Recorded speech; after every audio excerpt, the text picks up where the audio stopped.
Masaya ang mga fan ni na Kim Chiu at Paolo Avellino sa sunod-sunod na ayuda sa kanila.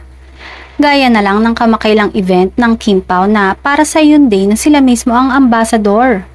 Sa mga photo, hindi naghihiwalay sina Paolo at Kim.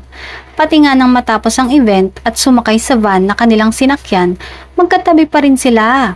Hanggang ngayon ay trending pa rin sa mga social media account ng mga Kim Pao fandom ang pagpapakilig sa isa't isa ni na Kim at Paolo habang nag-host sila ng isang event para sa isang car brand kung saan sila ang endorser.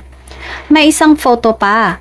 Hawak kamay si Paolo at Kim na labis na ikinatuwa ng kanilang shippers. May nag-comment pa na ngayon lang niya nakitang masaya si Kim. Noon daw, happy lang si Kim pero ngayon with Paolo, kakaibang sigla ang kanilang nakikita. Sana raw ay forever na ito.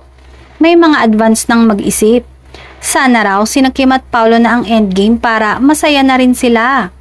Ayaw na nilang isipin na may ibang makaka-forever ang mahal nilang love team.